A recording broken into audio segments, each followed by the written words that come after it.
Welcome to cosmic astromancy जन channel guys. Hope you all doing fine. आशा करती हूँ आप सभी स्वस्थ एवं प्रसन्न होंगे।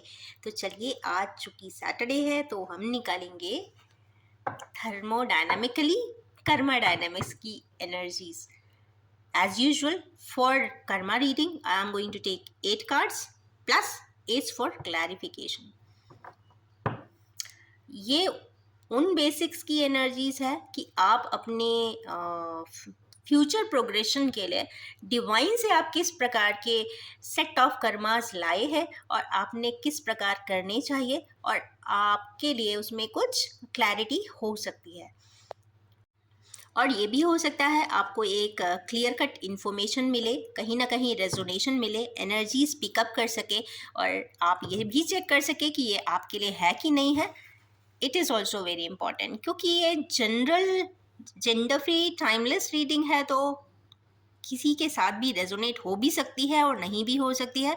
आप सिर्फ उस पर फोकस करिए जो आपसे रेजोनेट होता हो, और अगर आपको कोई भी प्रकार से एक माइन्यूट सी एनर्जी भी अगर किसी तरीके से फेवरेबल हो जाती है तो इससे बड़ी कोई बात नहीं है।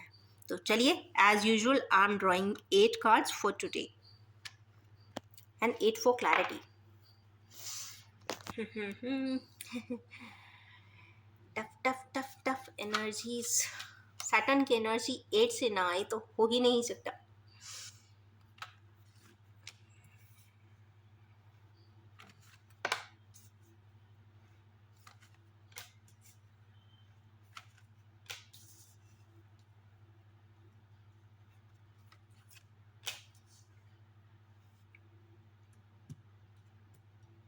चलिए, एक कार्ड 8, क्लैरिटी बाद में पिक करेंगे।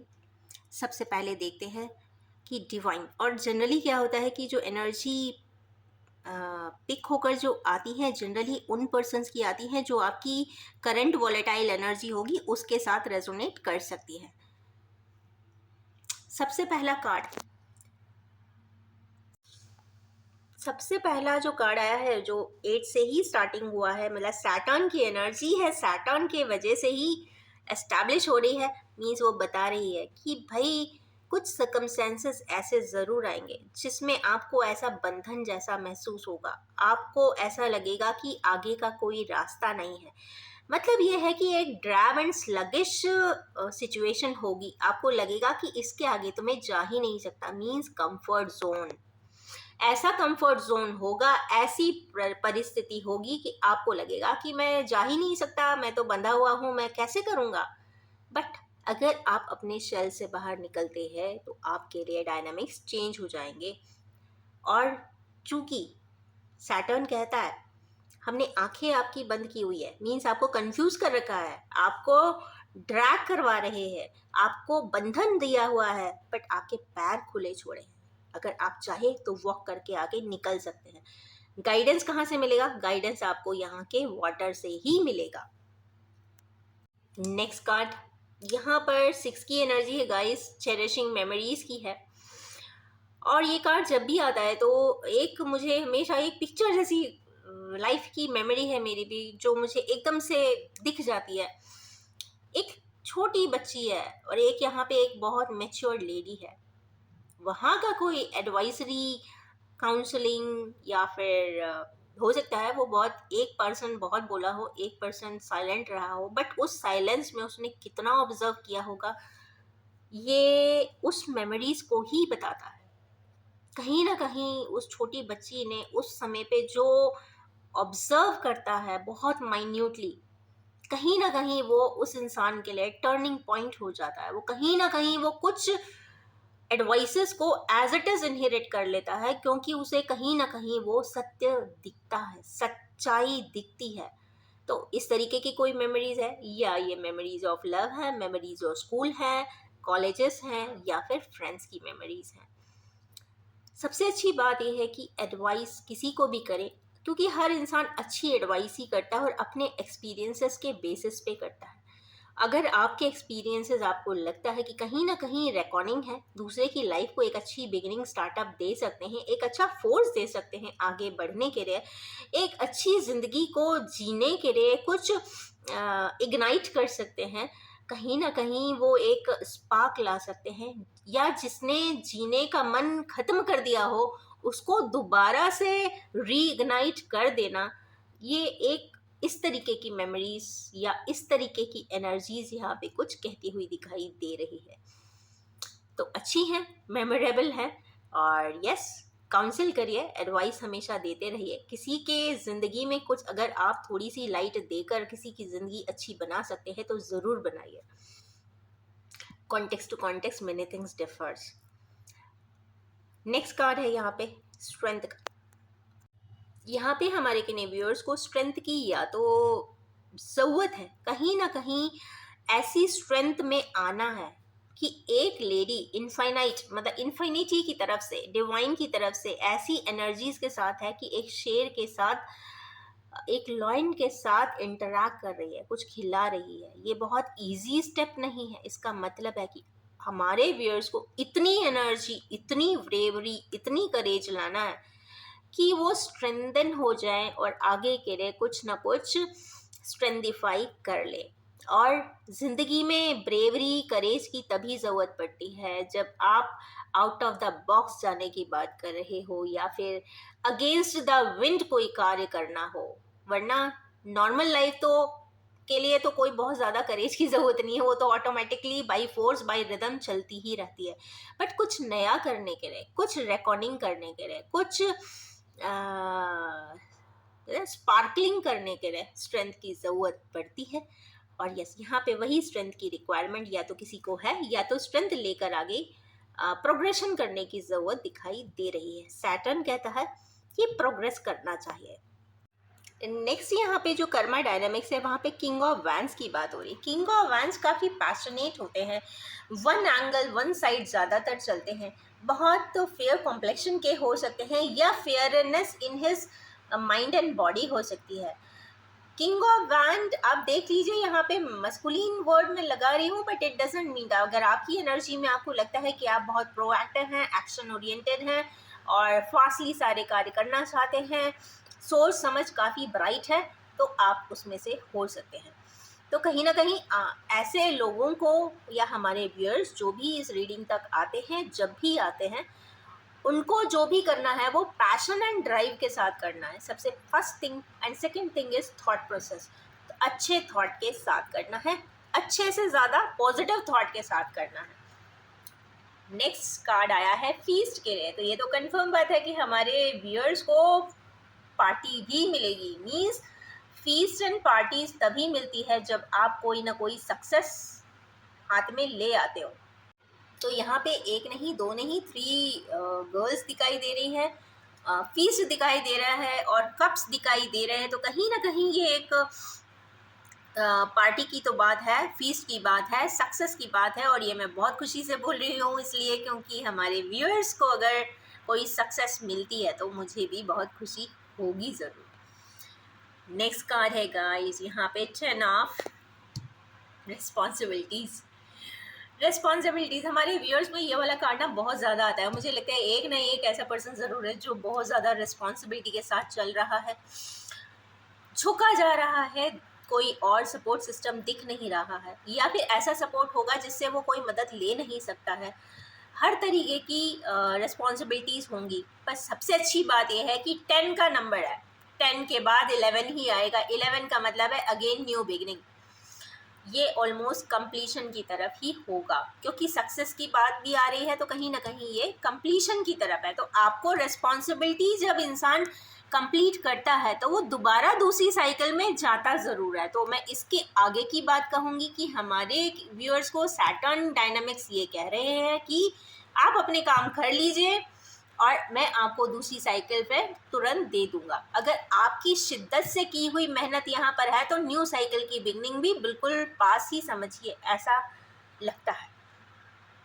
नेक्स्ट कार्ड यहाँ पे 9 का आया है, 9 ऑफ पेंटिकल्स। तो ये तो कंफर्म बात है कि हमारे किन्हीं व्यूअर्स या तो डिज़ायर या फिर किसी प्रकार की हॉबी और या फिर किसी प्रकार का बिजनेस, अगर इन 3 में से कोई एक चीज़ मिसिंग हो रही है या एक स्टेप की वजह से कोई चीज़ रह जा रही है, तो वो एक स्टेप यहाँ का दिखा रहा है कि आप कवर अप अगर स्ट्रिक्टली करते हैं, आगे बढ़ने का प्लान बना लेते हैं, तो ये कवर आपका हो जाएगा, आपके डिज़ायर्स पूरे हो जाएंगे। अगर बिज़नेस डालना चाहते हैं तो बिज़नेस डल भी जाएगा, और अगर आपकी कोई हॉबी है या कोई सपना है वो साकार भी हो जाएगा, और आप बैलेंस्ड भी हो जाएंगे। यहाँ पे ये बैलेंसिंग के लिए कार्ड भी आता है, तो मतलब एक बैलेंसिंग, कई बार ऐसा होता है कि आपका एक आध ऐसा सपना रह जाता है, अगर वो कंप्लीट हो जाए तो आपको लगेगा कि भगवान ने मुझे सब कुछ दे दिया।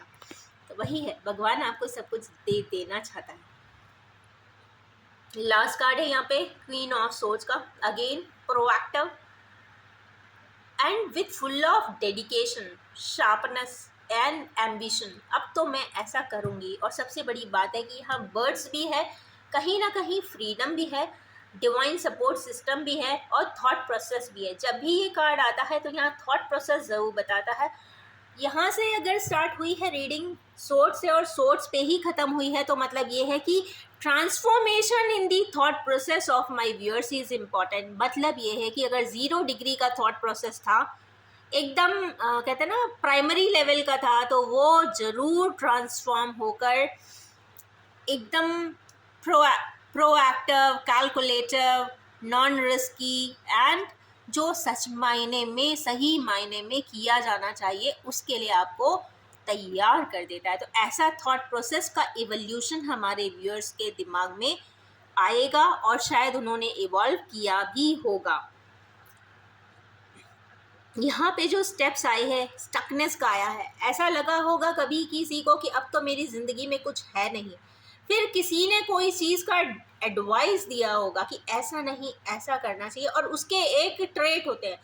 कई बार ऐसा होता है कि 2 तरीके की पर्सनालिटीज़ होती हैं, एक बहुत साइलेंस, एक बहुत पेशेंस। इतना पेशेंस देखता है इंसान अपने, सपोज़ यही लड़की अगर ज़िंदगी में इतना पेशेंस एक तरफ से देखेगी कि उसे लगेगा कि अगर इतना पेशेंस से ज़िंदगी चलेगी तो शायद इंसान चल ही नहीं सकता। ऑन द कॉन्ट्ररी, वो अगर दूसरे किसी पर्सन से मिल रही है जिसके स्पार्क ने ये बताया होगा कि नहीं, अगर आप स्ट्रगल करते हो, अगर राइट टाइम पे आप अपनी वॉइस रेज करते हो, तो रिजल्टेंट ज़रूर आता है।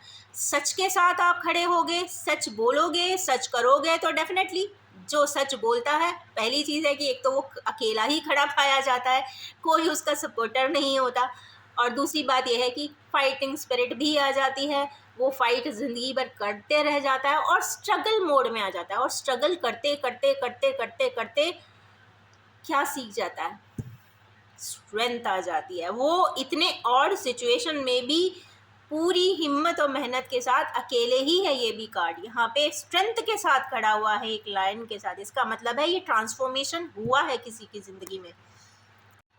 फिर ये भी हो सकता है कि ये स्ट्रेंथ गेन करने के बाद प्रोएक्टिव एंड अच्छे थॉट प्रोसेस के काम भी ऐसे पर्सन ने, हमारे व्यूअर्स ने किए होंगे, सक्सेस पार्टीज भी करी होंगी या कर रहे होंगे, रेस्पॉन्सिबिलिटीज से भी भागे नहीं होंगे, पीछे हटे नहीं होंगे, अपना कार्य वहीं रह के, चाहे कितनी भी सरकास्टिक एंड कितने भी ट्रबलसम सिचुएशंस ना आ जाए, वहाँ से भागे नहीं होंगे, जवाबदारियाँ कंप्लीट किया होगा, अपनी चीज़ों को बैलेंस करने की कोशिश भी पूरी की होगी। चूँकि 9 का कार्ड है, तो हो सकता है आज की डेट में पूरा कंप्लीशन ना भी हुआ हो, पर फिर भी 9 के फिगर तक चीज़ें ट्रांसफॉर्म हुई है।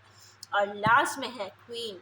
यहाँ पे ये बहुत कैलकुलेटेड मेजरमेंट के साथ अपने कार्य करने वालों में से एक बन चुके हैं। इसका मतलब है कि एक ऐसी सिचुएशन से लेकर इस सिचुएशन तक आ जाने की thought progressive and manifestation with evolution कहीं ना कहीं एक ब्यूटीफुल सी जर्नी तो बताता है। स्ट्रगलिंग हो सकती है, थॉट प्रोवोकिंग हो सकती है, तकलीफ़ों से भरी हुई भी हो सकती है, पर immense strength, immense patience, immense struggling spirit इस तरीके के पर्सन्स में ट्रांसफॉर्म कर ही देती है।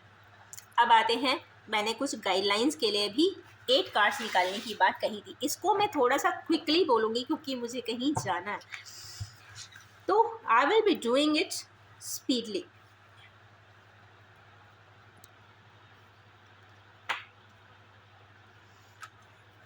ये गाइडवे है, हो सकता है इसके जस्ट बाद के रेप्लिका कार्ड्स हैं, हो सकता है किसी प्रकार का ट्रांसफॉर्मेशन के बारे में पता चले कि आगे का स्टेप, आगे का गाइडलाइन, आगे का नेक्स्ट 7 डेज़ का फ्यूचर क्या हो सकता है और आपको क्या करना चाहिए। और 2 कार्ड फिर आ रहे हैं, क्या बात है, 8 की जगह 9 आया है, सो आई एम कीपिंग बोथ। सबसे पहला कार्ड ही हैंडमैन का आया, तो ये तो कंफर्म बात है कि अभी भी हमारे किन्हीं व्यूअर्स कहीं ना कहीं इसमें किसी एवोल्यूशन प्रोसेस में या तो अपने लास्ट कार्ड तक के एवोल्यूशन में आ चुके हैं या फिर कहीं ना कहीं बीच में अटके भी हुए हो सकते हैं। तो हमारे किन्हीं व्यूअर्स एक नेचुरल एनर्जी में अटके हैं, तो अटकाव किसी भी फॉर्म में, या तो ये अटके होने का कार्ड होता है या फिर ये एक तरीके से एक ही परिस्थिति को दूसरे तरीके से देखने का भी अंदाज हो सकता है। किसी पर्सन को आप कहते हैं ना एक्सट्रीमली हेट करते हो, बट आपको जब उसकी एक्चुअल सच्चाई बहुत सालों बाद पता चलती है तो शायद आप ट्रांसफॉर्म हो जाते हो कि नहीं नहीं नहीं, मैं तो बहुत गलत सोच रहा था। कहने की बात ये, इसके जस्ट नीचे ही आया है, तो कुछ ना कुछ ट्रांसफॉर्मेटिव या तो इन्फॉर्मेशन आपको मिली है या मिलेगी, या फिर आप अभी भी स्टक है। Second card again page of vents का है, तो पेज ऑफ वैंस तो बहुत इजी गोइंग पर्सन, कुछ नहीं सोचना है, हमें तो आगे बढ़ना है। ये ट्रैवल, जर्नीज, एडवेंचर के लिए बेस्ट कार्ड है। अगर आप किसी ट्रैवल पे जाना चाहते हैं, अकेले जाना चाहते हैं, चूँकि अकेले का कार्ड है तो आप सोलो ट्रैवलिंग कर सकते हैं, एडवेंचर राइड ले सकते हैं, जो आपने कभी नहीं किया हो आप वो अभी कर सकते हैं। पर अभी ये मैं स्पोर्ट्स की बात कर रही हूँ, ऐसे जोखिम का काम ना करें जो डायरेक्टर्स नहीं कहते हैं। कहने का तात्पर्य है कि जो आपको सुकून दे, खुशियाँ दे, आप वो कार्य ज़रूर करें। नेक्स्ट कार्ड यहाँ पर है, नेक्स्ट 7 डेज के लिए एनर्जीज हो सकता है ज़्यादा रेजोनेट करेंगी, बिकॉज 7 डेज के इंटेंशन के साथ मैंने बनाई है। नेक्स्ट ये है कि कुछ लोग अभी भी या तो फिनेंस के लिए किसी प्रकार से परेशान हो रहे हैं, या तो पहले भी हुए हैं या अभी भी हो रहे हैं। कई बार ऐसा नहीं कह सकते कि सामने वाले के पास बहुत सारा पैसा है, कई बार रोटेशन में नहीं आता है। जैसे बिजनेस वालों के पास पैसा होने के बावजूद भी रोटेशनल मनी नहीं होता है, कहीं ना कहीं वो रोटेशनल साइकिल हमेशा स्टक होती ही रहती है, क्योंकि 5 का कार्ड है। कहीं ना कहीं एक आध असाइनमेंट, एक आध प्रोजेक्ट यहाँ पे ले लिया गया है या फिर चल नहीं पा रहा है, जिसके वजह से स्लो प्रोसेस में उनका काम चल रहा होगा, या फिर किसी प्रकार की सफरिंग की भी बात हो सकती है, या किसी प्रकार की हेल्थ इश्यूज़ की भी बात हो सकती है। लॉन्ग टर्म हेल्थ इश्यूज़ भी हो सकते हैं, जैसे बीपी है, डायबिटीज़ है, समथिंग लाइक दैट। नेक्स्ट खुश हो जाइए, व्हील ऑफ फॉर्च्यून आया। मैंने यहाँ पे बोला था 10 की एनर्जीज़ के बाद कुछ ना कुछ 10-10 आया है, इसका मतलब है कि लाइफ साइकिल का एक फेज टोटली कंप्लीट हो जाने वाला है, राइट।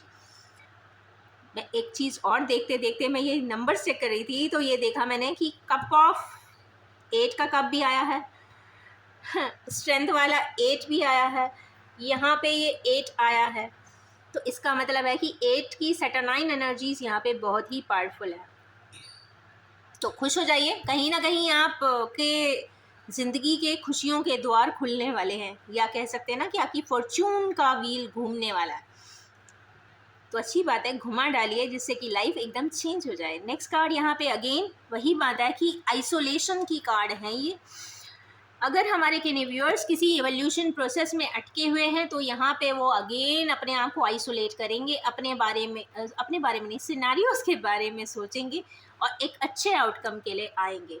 चूँकि इसके जज्बात का कार्ड यहाँ पे फैमिलियल कॉन्फ्लिक्ट का भी आ रहा है, तो रेस्पॉन्सिबिलिटीज़ के नीचे है, तो कहीं ना कहीं किसी प्रकार की फैमिली कॉन्फ्लिक्ट में भी हमारे किन्हीं व्यूअर्स आते हुए तो दिखाई दे रहे हैं। सो ये वार्निंग टाइम है कि नेक्स्ट 7 डेज शांति से अपने काम करें, कोई मतलब नहीं होता लड़ने झगड़ने का, क्योंकि परसेप्शन एक ऐसी चीज़ है कि इंसान वही परसीव करेगा जो उसने मन में बनाया हुआ होगा, सच्चाई नहीं देखेगा, और जब समय आ जाएगा ना तो वही पर्सन एकदम से ट्रांसफॉर्म होकर परसेप्शन चेंज कर देगा। तो कहीं ना कहीं ये फैमिलियल कॉन्फ्लिक्ट की बात तो ज़रूर कह रहा है। 5 के बाद ऑर्डर में 6 भी आया, भाई वैंड्स ही वैंड्स हैं, कहीं ना कहीं एक्शन का वीक है, कर्मास का एक्शन ज़रूर होगा, ये तो मैं श्योर हूँ अभी भी कि एक्शन ओरिएंटेड वीक होने वाला है, क्योंकि यहाँ पे विक्ट्री है, एश्योरेंस है और सक्सेस है। तो खुश हो जाइए इस वीक में, अगर आप कोई ट्रांसफॉर्मिंग एक्ट करना चाहते हैं, स्टेप लेना चाहते हैं तो अच्छा समय है। अब लास्ट के 2 कार्ड्स, एक क्वीन ऑफ सोर्ड्स के लिए जो नीचे आए हुए हैं, एक है लवर्स का कार्ड और एक है स्टार का कार्ड। जब क्वीन ऑफ सोर्ड्स के लिए हाईएस्ट कार्ड ऑफ एवोल्यूशन के बाद अगर ये 2 कार्ड आते हैं तो कहीं ना कहीं कुछ रेजोनेशन बता तो रहे हैं कि एक तो यहाँ पे ये ट्रू लव की बात आ गई है, दो पर्सन्स हैं जो बहुत एक क्या बोल सकते हैं इसको, ट्रू लव की बात हो रही है, दोनों बहुत थिन बॉन्ड ऑफ लव, भले चाहे कितना भी सेपरेशन भी होगा, बट एक माइन्यूट सी लाइन होगी, थिन होगी बहुत, पर होगी अवश्य। तो वही है, यहाँ पे ट्रू लव ज़रूर है। और जब ट्रू लव होता है तो आप उस ट्रू लव को चाहे कितना भी सेपरेशन कर दे, वो टूटता भी नहीं है, ख़त्म भी नहीं होता। भले कोई किसी से कुछ बोले या ना बोले, बताए या ना बताए, पर जो चीज़ एग्जिस्ट करनी होती है वो करती ही है, क्योंकि ये डिवाइन लॉज में आया हुआ है। और नेक्स्ट है ये कार्ड द स्टार का। तो ये तो कंफर्म बात है कि हमारे व्यूअर्स कुछ अच्छा रिकॉग्नाइजिंग वर्क ज़रूर करने वाले हैं, कुछ ना कुछ स्टारी इफ़ेक्ट आने वाले हैं, और कहीं ना कहीं कुछ हो सकता है जो लोग सोशल मीडिया प्लेटफॉर्म्स पे, चैनल्स पे, OTT प्लेटफॉर्म्स पे वर्क करते हैं या मूवीज़ में वर्क करते हैं, उनके लिए भी काफ़ी अच्छा समय है। जो भी प्रकार के प्रोग्राम्स को वो पार्टिसिपेट करेंगे एज ए पार्टिसिपेंट, वहाँ पे उनको 100% गुड रिजल्ट आने वाले हैं, लोग उन्हें अप्रिशिएट करेंगे, और 80% जहाँ तक मुझे लगता है कि उनको वहाँ पे बेनिफिट होगा, उनको और भी काम वहाँ पर मिल सकता है। अगर बात करते हैं कि यहाँ पे कितने सारे अरकानाज आए हैं मेजर, तो 1 2 3 4 5 6 अरकानाज इन ए सैटर्नाइन एनर्जी सिस्टम जब आती है, तो ये बहुत अच्छा ओरिएंटेशन बताता है। कहीं ना कहीं ये एक बहुत ब्यूटीफुल सी एनर्जी होती है, इसका कॉम्बिनेशन 6 और 8 का बहुत अच्छा है। और मैं ये भी बताना चाहूँगी कि 5 की एनर्जी, 6 की एनर्जी, 10 की एनर्जी, 8 की एनर्जी इतनी ज़्यादा प्रोपाउंडिंग आई है कि मुझे लगता है कि ये हैपनिंग वीक है। और सबसे अच्छी बात है कि अगर कोई टास्क आता भी है थोड़ा सा जो टफ़ हो, उसे टफ़ नहीं मानेगा, क्योंकि जब भी कोई टफ़ चीज़ आती है, जब भी आपको स्ट्रगल करना पड़ता है, आप निखर जाते हो जस्ट लाइक गोल्ड। तो ग्लिटर करिए अपनी अपनी ज़िंदगी में, ग्लिटरिंग हो जाइए, स्टारी इफेक्ट दीजिए, and be full of radiance. अच्छे कार्य करेंगे तो रेडियंस तो ऑटोमेटिकली आएगी, कोई एक्नॉलेज करे ना करे, बट आप सेल्फ एक्नॉलेजमेंट की बात करें। अच्छे कार्य दुनिया को दिखाने के लिए नहीं, स्वयं के लिए जिस दिन करना चालू कर देंगे कि आप अच्छे काम करके अपने ही आंखों से आंखें जिस दिन मिला लेते हैं, तो आप मान लीजिएगा कि आप प्रगति पे हैं, सक्सेसफुल हैं और रेडियंट है। इन्हीं ब्यूटीफुल सी कर्मा डायनामिक्स की एनर्जीज़ के साथ मैं अपनी इस रीडिंग को एंड करना चाहूँगी, और ये भी बताना चाहूँगी कि general, collective, timeless and gender free reading है। जब भी सामने आएगी कुछ ना कुछ ज़रूर रेजोनेट कर देने वाली है। अगर आप भी इससे ट्यून अप होना चाहते हैं तो please do like and share my video, and please subscribe and recommend my channel. Thank you so much and have an abundant time ahead. Thank you so much.